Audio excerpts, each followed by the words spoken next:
ಈಗಾಗಲೇ ದ್ವಿತೀಯ ಪಿಯುಸಿ ಫಲಿತಾಂಶ ಹೊರಬಿದ್ದಾಗಿದೆ. ಒಂದು ಕಾಲಕ್ಕೆ ಪಿಯು ರಿಸಲ್ಟ್ನಲ್ಲಿ ಟಾಪ್ 10 ರ್ಯಾಂಕಿಂಗ್ನಲ್ಲಿ ಇರುತ್ತಿದ್ದ ಧಾರವಾಡ ಈಗ 23ನೇ ರ್ಯಾಂಕ್ಗೆ ಕುಸಿತವಾಗಿದೆ. ಹೀಗಾಗಿ ವಿದ್ಯಾಕಾಶಿಯ ಘನತೆ ನೆಲಕಚ್ಚಿ ಹೋಯ್ತಾ ಅನ್ನೋ ಚರ್ಚೆಗಳು ಶುರುವಾಗಿದ್ದು, ಆ ಕುರಿತ ಒಂದು ವರದಿ ಇಲ್ಲಿದೆ ನೋಡಿ.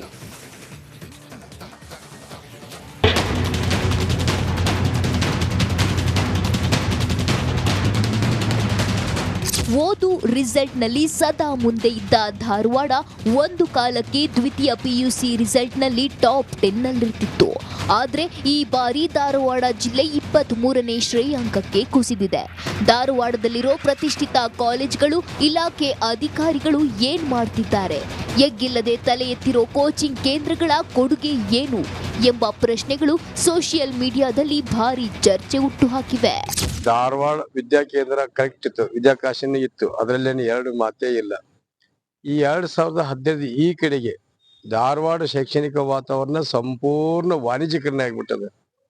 ಹೀಗಾಗಿ ಎಲ್ಲರೂ ಬರೇ PG ಸೆಂಟರ್ ಓಪನ್ ಮಾಡೋದು, ಟ್ಯೂಷನ್ ಸೆಂಟರ್ ಓಪನ್ ಮಾಡೋದು, ಹುಡುಗರಿಗೊಂದು ಟ್ರೈನಿಂಗ್ ಕೊಡೋದು, ಬೇರೆ ಕಡೆಗೆ ಅವ್ನು ಶಿಫ್ಟ್ ಮಾಡೋದು. ಈ ತರ ಮಾಡಿದ್ರಿಂದ ಧಾರವಾಡ ಪ್ರತಿ ವರ್ಷ ತನ್ನ ಶೈಕ್ಷಣಿಕ ಮೌಲ್ಯವನ್ನ ಕಳ್ಕೋದ್ರ ಜೊತೆಗೆ PUC ಇರ್ಬೋದು, SL ಫಲಿತಾಂಶ ಕೂಡ ಇವತ್ತು ಡೌನ್ ಆಗ್ತಾ ಬರ್ತಾ ಇದೆ.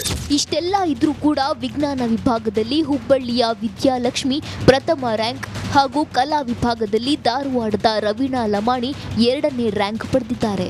ಇನ್ನು ಫಲಿತಾಂಶ ಕುಸಿತದ ಬಗ್ಗೆ ಬಂದಿರೋ ಆರೋಪಗಳಿಗೆ ಪದವಿ ಪೂರ್ವ ಶಿಕ್ಷಣ ಇಲಾಖೆಯ ಉಪನಿರ್ದೇಶಕರು ಪ್ರತಿಕ್ರಿಯೆ ನೀಡಿದ್ದು, ಶೈಕ್ಷಣಿಕ ಪ್ರಗತಿ ಕುಸಿದಿಲ್ಲ.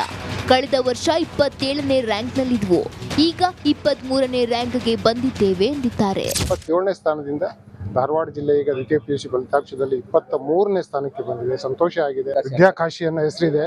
ಹಾಗಾಗಿ ಅದು ನಮ್ಮದು 26,416 ಮಕ್ಕಳು ಪರೀಕ್ಷೆ ಬರೆದಿದ್ದು ದೊಡ್ಡ ನಂಬರ್, ದೊಡ್ಡ ಸಂಖ್ಯೆ. ಕೆಲವು ಮಕ್ಕಳು ಒಂದು ಸಬ್ಜೆಕ್ಟ್ ಅಲ್ಲಿ ಫೇಲ್ ಆಗಿದ್ದಾರೆ, ಒಂದೇ ವಿಷಯದಲ್ಲಿ ಫೇಲ್ ಆಗಿದ್ದಾರೆ, ಇನ್ನು 5 ವಿಷಯದಲ್ಲಿ ಪಾಸ್ ಆಗಿದ್ದಾರೆ.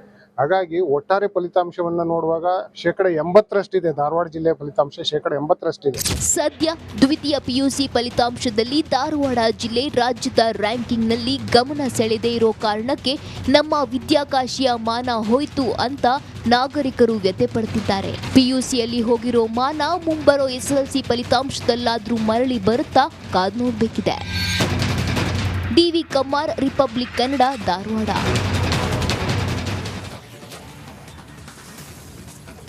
ರಣ ಬಿಸಿಲಿನಿಂದ ಕಂಗೆಟ್ಟಿದ್ದ ಕರುನಾಡಿಗೆ ಮಳೆರಾಯ ತಂಪೆರೆದಿದ್ದಾನೆ. ನಿಮ್ಮೂರಲ್ಲೂ ಮಳೆಯಾಗಿದೆಯಾ? ಎಲ್ಲೆಲ್ಲಿ ಮಳೆ ಆಯ್ತು ಅಂತ ನಾವು ತೋರಿಸ್ತೀವಿ ಈ ರಿಪೋರ್ಟ್ನಲ್ಲಿ.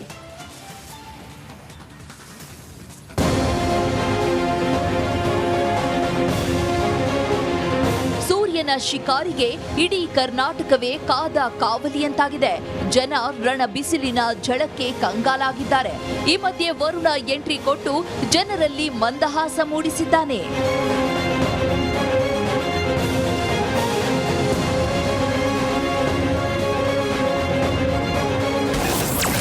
ಮಲೆನಾಡಿನಲ್ಲಿ ಮೊದಲ ಮಳೆಯ ನರ್ತನ. ಕೊಪ್ಪಳ, ಗದಗ, ಬೀದರ್ಗೂ ವರುಣ ಎಂಟ್ರಿ.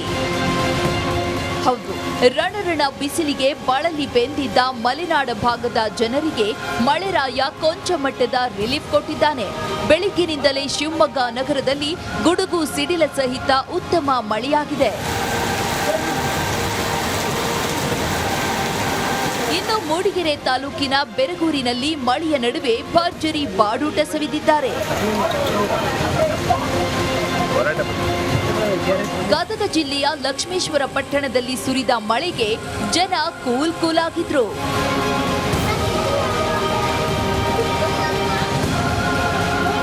ಕೊಪ್ಪಳದಲ್ಲೂ ಮಳೆಯಾಗಿದ್ದು 15 ನಿಮಿಷ ಗುಡುಗು ಸಿಡಿಲು ಸಹಿತ ಸುರಿದ ಮಳೆಗೆ ನವಲಿ ತಾಂಡಾದ ತುಳಜಾ ಭವಾನಿ ದೇಗುಲದ ಗೋಪುರಕ್ಕೆ ಹಾನಿಯಾಗಿದೆ. ಇನ್ನು ಬೀದರ್ನಲ್ಲಿ ಮಳೆರಾಯನ ಅವಾಂತರಕ್ಕೆ ವಿದ್ಯುತ್ ಕಂಬ, ಮರಗಳು ನೆಲಕ್ಕೆ ಉರುಳಿದ್ವು. ಕೆಲ ಕಡೆ ಮನೆಯ ತಗಡಿನ ಶೀಟ್ಗಳು ಹಾರಿ ಹೋಗಿ ಜನಜೀವನ ಅಸ್ತವ್ಯಸ್ತವಾಗಿತ್ತು.